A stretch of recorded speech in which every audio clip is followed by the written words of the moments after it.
My dear 11th class students, this is third section of your lesson to serve with love. So this is third section and also third and last video of this lesson.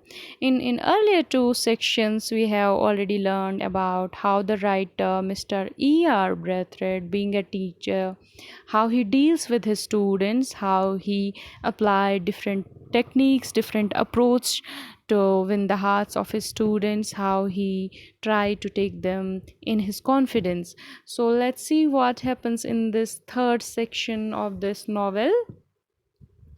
Now, the next point concerns the general behavior and conduct of the class. So, this section deals with the general behavior and conduct of the class.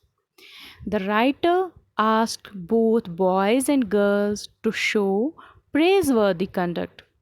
He asked the girls to behave in a way that boys could feel proud of them, and similarly, boys should be neat and clean in their appearances as well as sweet in their behavior.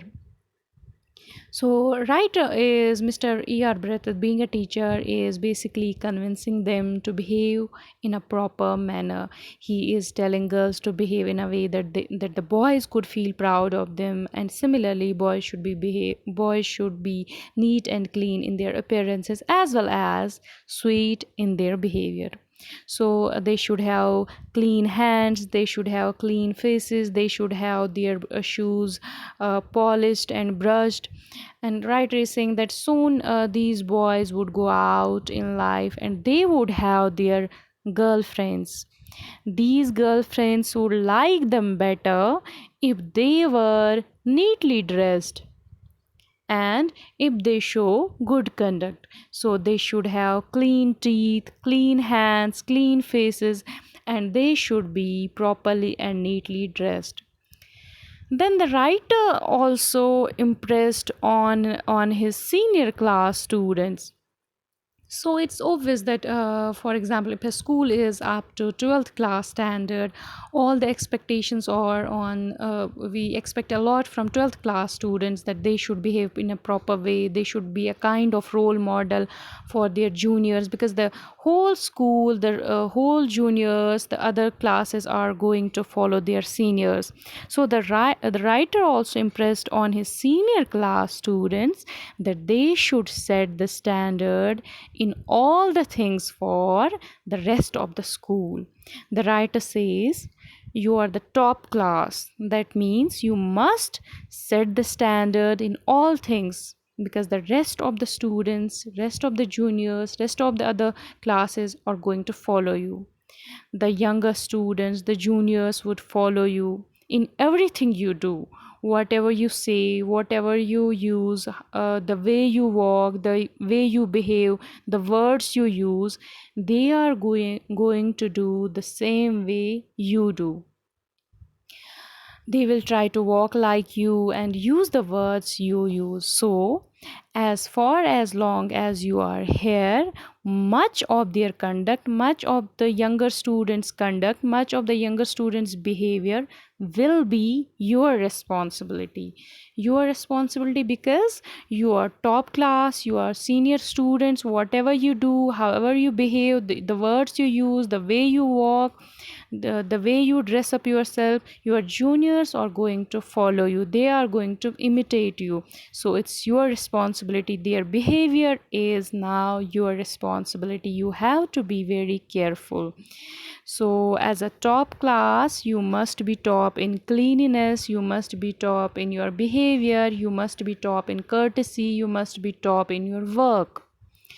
The writer then he assured them that he, being a teacher, he would help them in every possible way, that he would help him and he will encourage them.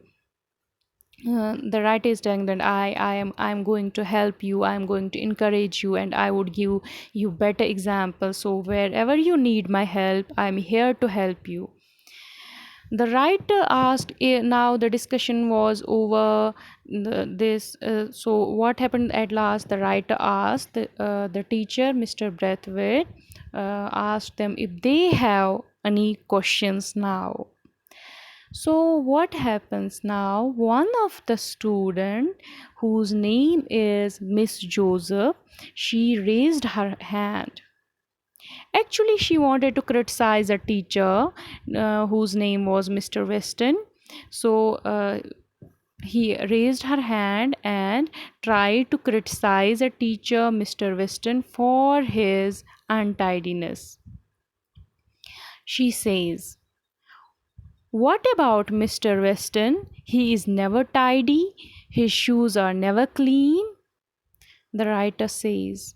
The writer did not allow the criticism of any other teacher. He says, "Mr. Weston is a teacher. We shall not discuss him. He is your teacher." The writer says, "I'm your teacher, I'm your concerned teacher, and I'm the one you should criticize if I fail to maintain the standards I demand for you."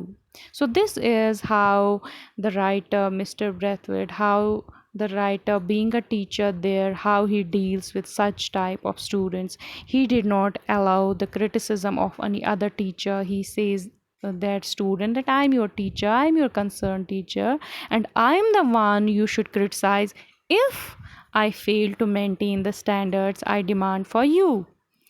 The writer then so the discussion was over. The writer realized that he had won their hearts. There was no He asked them if they have any other questions. There were no questions.